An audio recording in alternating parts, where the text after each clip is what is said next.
Picture a scene playing out in millions of bedrooms every single morning. The alarm goes off, and before you've even fully opened your eyes, your hand is already reaching out in the dark for that glowing screen. We all do it. It feels completely innocent, right? Just a natural way to wake up and see what we missed. But in this explainer, we're unraveling a modern mystery that is literally sitting right in the palm of your hand. It's a story of behavioral engineering, psychology, and a massive hidden battle for your time. What if the app you're using right now was designed to keep you trapped? Every swipe, every notification, every like is part of a system built to control your attention.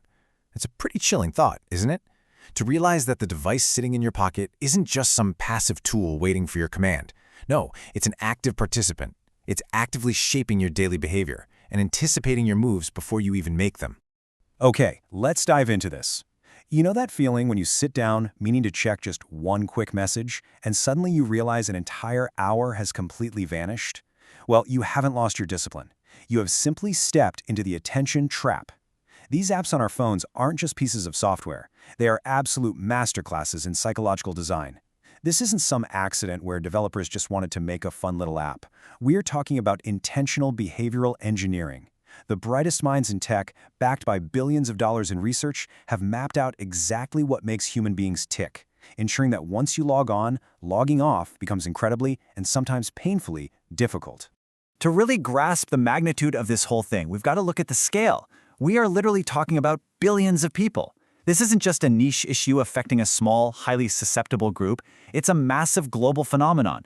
Billions of individuals across the world, spanning different cultures, ages, and backgrounds, are all struggling with the exact same compulsion to just keep scrolling. And you know, when a behavior is this universal, it completely ceases to be a matter of personal failure or a lack of willpower. It reveals itself as a systemic design feature, baked right into the very fabric of the technology we use every single day. So, to truly understand how this trap works, we have to look under the hood. This isn't just about pretty colors on a screen or a slick user interface. It's about the deep psychological mechanisms at play. We need to investigate the science of scrolling. We're going to uncover exactly how our own biology, the very evolutionary traits that kept our ancestors alive, is now being subtly weaponized against us in the digital age. The main chemical culprit at the center of it all is dopamine. Now, dopamine is a neurotransmitter fundamentally tied to your brain's reward center. From an evolutionary standpoint, it drives you to seek out positive reinforcements, like finding food, discovering new information, or connecting with your tribe. But social media platforms have learned how to exploit this exact chemical pathway with surgical precision. Every time you get a notification, a new like, or some unpredictable reward in your feed, your brain gets a tiny, exhilarating hit of dopamine. It's literally the exact same variable reward system they use in casino slot machines. You never quite know what you're going to get when you pull to refresh, and that subtle uncertainty creates a powerful, deeply ingrained cycle of addiction, where your body physically craves the next swipe. And these dopamine hits are strung together endlessly through a sneaky mechanism known as infinite scrolling. Think about it. Historically, almost all human activities had built-in endings. A newspaper has a back page, a book has a final chapter, a TV show goes to the credits. Those are natural stopping cues that tell your brain, okay, we're done here, it's time to move on. But infinite scrolling? It removes that endpoint entirely. As you drag your finger down the screen, new content loads continuously, seamlessly, without any friction at all. It is a brilliant, yet deeply manipulative invention. It traps you in a never-ending loop, searching for a conclusion or a feeling of satisfaction that the software is explicitly designed to never, ever give you. So, the crucial point is, what happens when you combine our brain's evolutionary reward system with a bottomless feed of highly stimulating content? We have to pivot away from the sheer cleverness of the tech design and face the severe human cost it creates. The mental health toll of this digital trap is absolutely staggering, and it's playing out in homes, schools, and workplaces everywhere. Just picture this contrast. On one side, you have the brain offline. This is a rested, focused mind capable of deep thought, steady concentration, and emotional regulation. It can sit down and read a dense chapter of a book without losing the thread.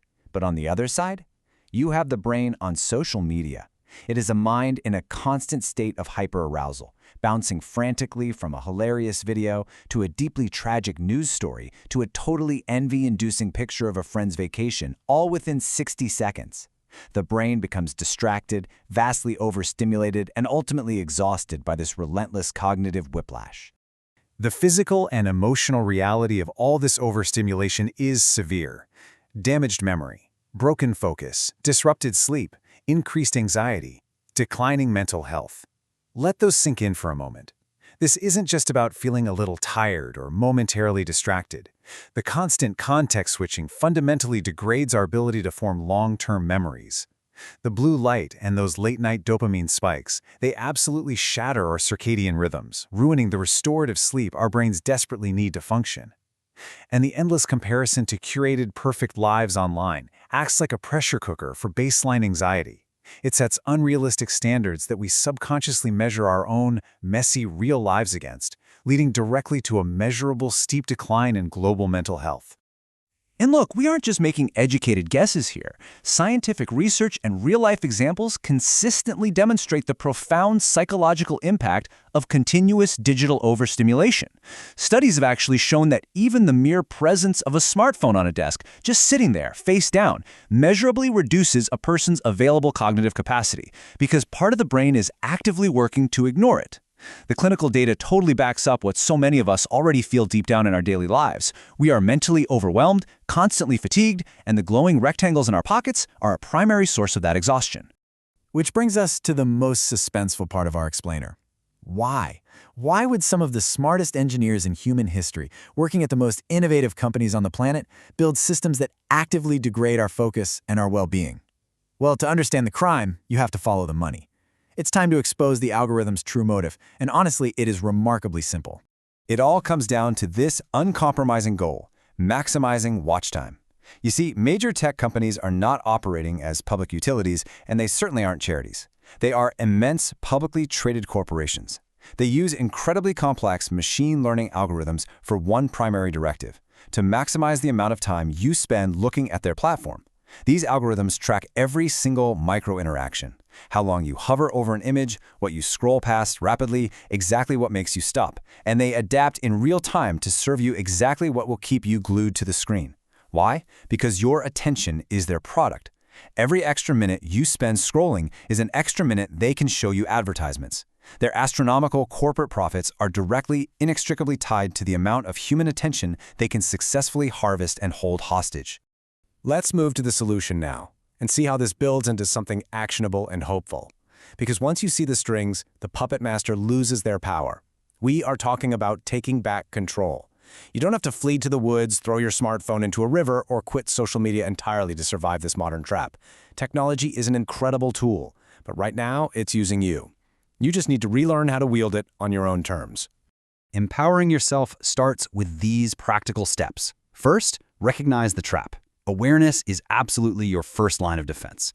When you instinctively pick up your phone, just pause and ask yourself, am I doing this intentionally, or am I just on autopilot seeking a quick hit of dopamine? Second, implement boundaries. Turn off non-essential notifications.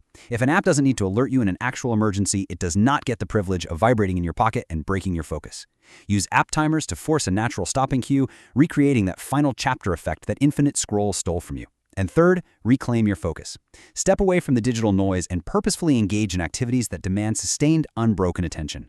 Read a physical book. Have a face-to-face conversation without a device resting on the table.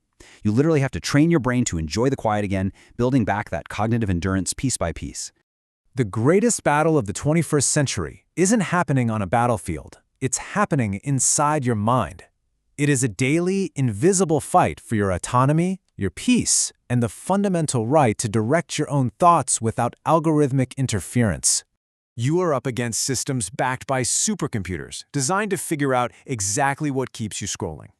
So, as you go about the rest of your day, I want to leave you with one final essential thought. The question is, are you controlling your phone, or is your phone controlling you?